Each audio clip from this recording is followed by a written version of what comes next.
검찰 인사가 지금 난 부분을 두고 네. 뭐 설왕설래 여러 말들이 많던데요. 네. 민주당에서는 지금 이 인사 내용을 어떻게 평가하고 있는지요?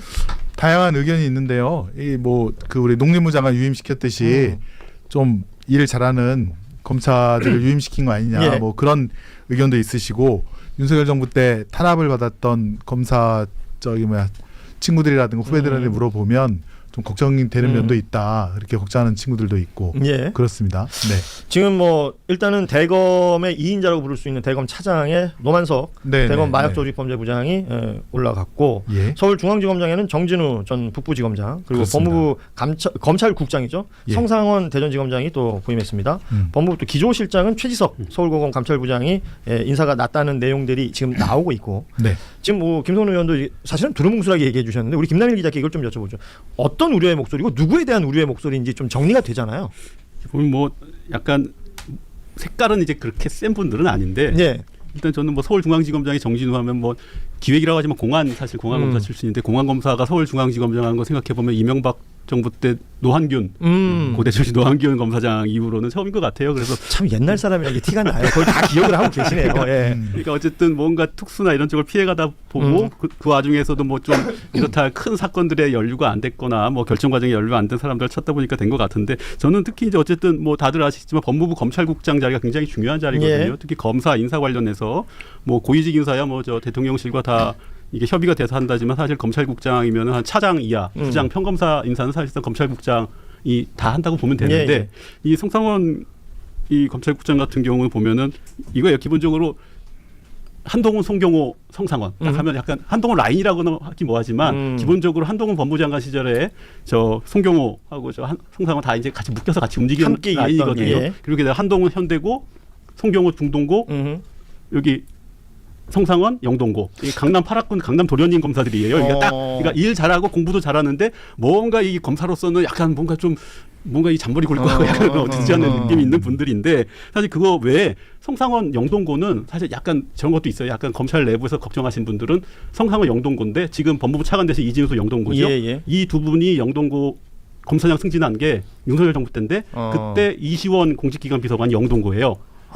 그래서 이제 그때 뭐 영동고 사실상 이시원 라인이다라는 걱정하는 약간 그런 것도 있습니다. 이시원은 또 유성 간첩 조작 사건에 연루돼 있고, 우리가 걱정하고 있어야 될 것이 아니었던가 봐요. 근데 이제 뭐 예. 그건 그거고, 아까 김 의원님 말씀하신 것처럼 뭔가 어쨌든 여러 뭐 판단을 했겠죠. 뭐 이런 수많은 여러 가지 뭐 어떤 사안이나 이런 걸 판단했을 때 이 정도면 됐겠다 싶어 하는 게 있는데, 뭐 조국혁신당 같이 뭔가 좀 걱정하는 분들 목소리도 세게 있는 건 그렇죠. 사실이고. 예. 그 내용도 분명히 지금 존재하는 상황이고, 네. 귀 기울여 들어야 된다라는. 정진우 서울중앙지검장도 단대부고 나온 걸로 알고 있는데, 예. 다 강남 8학군 쪽이고, 정진우 고등학교 어디 나온지 이렇게 잘 알아요?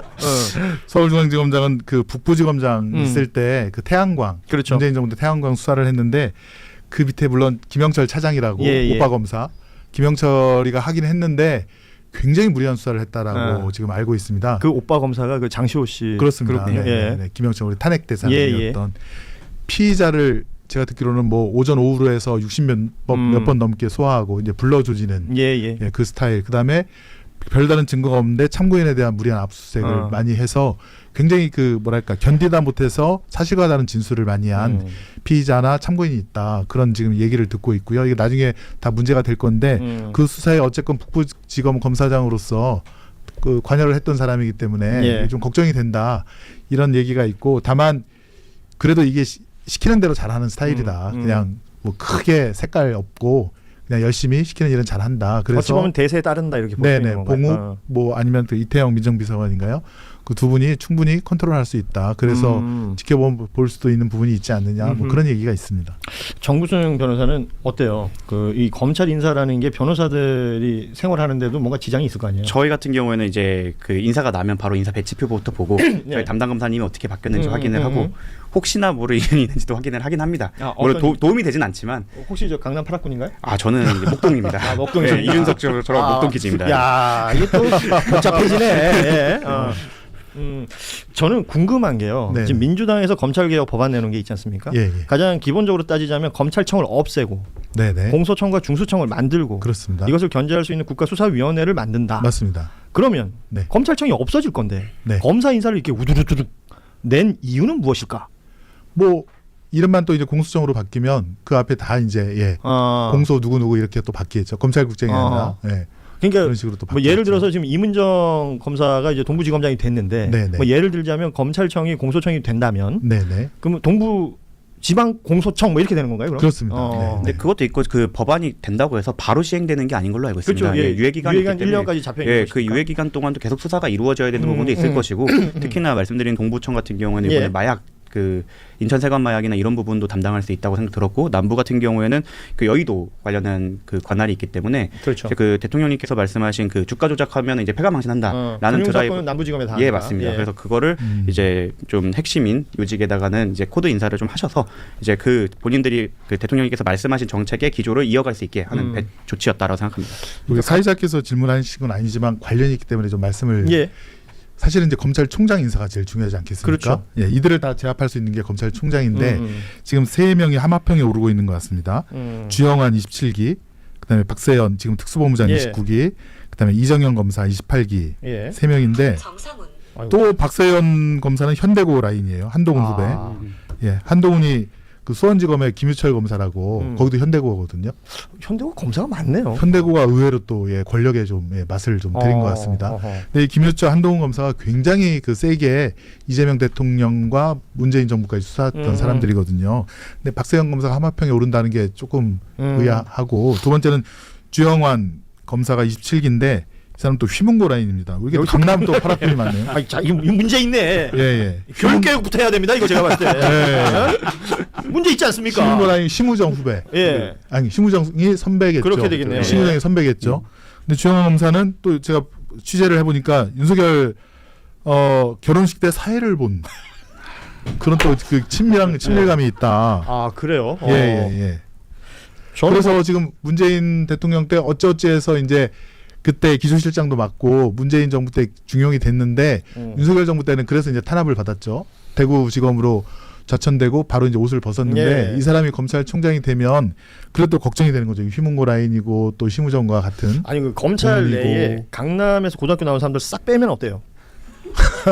원래는 검찰 라인은 순천고가 제일 많습니다. 순천고요? 문재인 정부 때는 순천고 라인이 고위직에 많았는데요. 거기들은 다 옷 벗었고 숫자로는 대원외고가 또 많습니다. 대원외고가 이게 그 시대의 흐름 때문에 그런데 점점점 젊은 검사들일수록 특목고나 자사고 출신들이 더 많아집니까? 저희 그 명덕외고만 하더라도 그 명덕 나왔어요? 예, 법조동문회 임명록이 엄청 많더라고요. 예전에 15년 전쯤에 그 이제 대원외고 출신 이제 처음 법조 선배가 누가 서초동에서 내 밑으로 모여하면 서초동에 한 200명이 그 법원 검찰에서 모일 수 있다 할 정도로 아니 외고를 나왔는데 왜 법조인이 됩니까? 그렇더라고요. 아 이건 교육 개혁이 먼저입니다. 교육 개혁이 먼저. 근데 어쨌든 그 답답하네요. 검찰총장 말씀하셔서 하는 건데 검찰 개혁에서 사실은 이제 중요한 역할이죠. 이 그 검찰총장이 어떤 톤으로 검찰을 갖다 이 지휘하느냐에 따라서 사실은 큰 영향을 미치는데 과거 참여정부 때 보면 사실 이제 강금실 장관 보내고 뭐 여러 가지 개혁 조치를 하려고 했는데 그때 이제 참여정부 때 제대로 안 됐던 거는 법무부 갔더니 검찰 출신 그 법무부 참모들의 그 어마어마한 페이퍼웍에 강 장관이 그만 녹아내렸다는 거 아니겠습니까? 그러니까 이렇게 일을 잘하는 사람이 있었나? 그렇게 됐고 사실은 이제 문재인 정부 때는 윤석열 검찰총장한테는 사실은 그 숨어있던 어마어마한 권력력을 몰랐던 거죠. 그러니까 제가 봤을 때는 어쨌든 저 페이퍼웍에 한번 속아보고 숨어있던 어떤 권력력에 속아보고 해서 속을 때는 다 속았으니 이제 어떤 걸 하더라도 이제 쉽게 속지는 않을 것이다. 이제 이런 것들이 아마 이제 대통령의 어떤 검찰 인사나 이런 거에도 작용했다고 보는데요. 다만 그렇다고 뭐 방심하면 안 될 것이고 여러 라인이라는 게 사실은 정말 어떤 공공기관이나 국가기관에서 라인이라고 하는 것들이 공공연하게 이렇게 나와도 아무도 부인 안 하는 게 사실 되게 황당하고 서글픈 일이잖아요. 예, 저는 오늘 이 방송을 하면서 검찰 얘기를 듣다가 이 고등학교 얘기를 집중하게 됐는데 사실 검사가 된 이후에 그들의 이력을 우리가 주로 보잖아요. 그런데 검사들끼리는 이 고등학교 어디 나온 거 되게 중요하게 생각하죠. 맨날 동문 모임하고 술 먹고 대학은 거의 한 몇 개로 좁혀지기 때문에 고등학교를 더 중요시하시는 분들이 계시더라고요. 계속 그 뭐 서울대 출신들 뭐 어디 출신들 이 얘기만 많이 했었는데 고등학교 이거 정리해야 됩니다. 예, 그리고 외고 나온 사람들 저 로스쿨 못 가게 해야 돼요. 저는 이미 졸업했기 때문에 괜찮습니다. 큰일 날 사람이네. 아무튼 지금 이런 모든 게 그만큼 사사로운 라인과 그 안에서 작동하고 있는 또 다른 무언가가 있다는 거. 이 부분을 지적하는 부분이라서 검찰 개혁에 이런 것들까지도 다 들여다봐야 된다라는 생각이 들고 그 검사들이 어떤 태도로 이 개혁 드라이브가 걸리는 시점에 작동할 것인가. 이런 것들도 함께 좀 볼 필요가 있겠고. 그래서 제가 말씀드린 거의 결론은 예. 검찰총장이 과연 누가 될 것인지 주요하게 지금 봐야 된다. 3명 중에 예. 그쪽 이제 불만을 갖고 있는 사람들 그래도 이정현이 검찰총장이 되면 그나마 수긍할 수 있다 이런 의견을 피력하더라고요. 검찰 내부에서 아닙니다. 그 윤석열 때 탄압을 고생하셨던 사람들이 그래서 이정현이 검찰총장이 되면 그래도 그 검찰총장이 이런 걱정되는 사람들을 제압하고 끌고 나갈 수 있을 것이다라는 조선일보는 기대를 보니까요. 이문정 검사가 동부지검장 된 것을 굉장히 검찰 내부에서 강하게 비토를 놓는 것처럼 기사를 썼더라고요. 그러니까 검찰 내부 일은 잘 안 하고 외부 활동만 주로 해놓고 그리고 검찰의 어떤 위계나 이런 것들을 다 무시해놓고 저렇게 영전하는 모습을 보여주면 후배들이 뭘 배우겠냐 뭐 이런 식의 취지였어요. 조선일보가 반대하면 그대로 하면 아주 좋은 그대로 하면 실제로 됩니다. 검찰 내부에서는 마치 이문정 검사님이 뭐 뿔 달린 사람처럼 생각을 하고 심지어 제 동기 라인 때나 저희 후배들도 그렇게 생각을 하고 공공연하게 SNS에 검사들이 그렇게 올리기도 합니다. 근데 그런 부분에 대해서는 뭐 외부에서 개혁이 되고 그만큼 비판을 받았다는 것 자체가 말씀하신 대로 조선일보가 비판했다면 잘한 인사기 때문에 지켜보시면 될 것 같습니다. 그 어쨌든 검찰 개혁성 입장에서는 뭐 이문정 이제 검사장을 의심할 이유는 없고요. 워낙 그 내부에서 외롭게 힘들게 오랫동안 싸워 오셨고, 근데 이제 다만 이제 잘하시겠지만 더 잘하시라는 어떤 고언의 차원에서 드린다면은 아마 어쨌든 이제 지금 이문정 검사의 어떤 과거 이력 보면 이제 충주지청 부장검사하고 이후에 중경단들을 쭉 한 게 그 한 6년 전 부장검사하시고 사실상 어떤 밑에 저 부하검사들을 데리고 조직관리 차원에서 했던 경험은 없거든요. 그게 인사 불이익 때문에 못한 것도 있고 또 여러 가지 이유가 있을 텐데 그러니까 조직관리 할 수 있겠냐. 다만 이제 동부지검이 이게 서울 4대지검 중앙지검 빼고 이제 동남북서라고 원래 서열이 있어요 과거부터. 그래서 동부가 제일 선임 저건데 이제 그건 되게 약해졌죠. 이제는 뭐 남부가 중요한 수사기관이 되고 있는데 어쨌든 선임 전통적인 선임 저 검찰청인데 이제 가서는 아마도 그래도 저 이문정 검사장이 기존처럼 하시기는 어렵다. 이제 책임지는 자리거든요. 이제 비판만 해서는 안 되고 본인이 수사에 대해서 어떤 방향과 결정을 해야 되고 검사 인사에 대해서 본인이 결정을 해야 되고 여러 가지 사안의 판단을 해야 되는데 뭐 아마 당연히 이제 본인이 가시면 그 보직에 맞춰서 본인의 어떤 업무 스타일을 바꾸시겠지만 이제 어쨌든 저희가 조직에서 회사에서 기자 생활하면서 듣는 때 선배들이 하는 말 중에 가장 심한 말이 너도 너 같은 후배 한번 만나봐. 이게 가장 큰 저주이자 충고거든요. 그래서 혹시나 저 이문정 검사가 이제 이문정 또 다른 제2의 이문정 같은 검사를 만날 수도 있는데 어쨌든 그러면 한번 거기서 이제 일합을 거르시고 누가 이길지는 한번 해보시되 어쨌든 이제 그 자리는 이제 책임지는 자리가 되셨다 이 말씀을 드리고 싶네요. 김남일 기자는 그 본인 같은 후배를 만났습니까? 한번 패고 싶은 후배 여러 있습니다. 그래요. 그래서 뭐 그거를 강단 있고 기계 있는 걸로 보면 좋지 않을까 싶은데요. 흥미진진한데요. 아니 근데 저희 조금 다른 건데 예. 이 사임하는 검사들이 또 있을 거 아닙니까? 그렇죠. 그러니까 윤석열을 이제 조폭 대장으로 비유하면 행동대장들. 이진동 차장부터 쭉 나가는. 네네. 이제 행동대장에 보면 이제 신봉수, 김유철, 송경호, 그다음에 행동대원들이 있지 않습니까? 강백신, 박상용, 어미준. 아 진짜 이게 추억의 이름들이네. 네네. 다 이 탄핵 대상들이었던 이 사람들 이제 사표 뭐 이거 내야 되는데 근데 그냥 수리하면 안 됩니다. 이 사람들 수사 대상이고 징계받을 소지가 충분하기 때문에 대기 발령시켜서 법무연수원으로 보내야 됩니다. 그러니까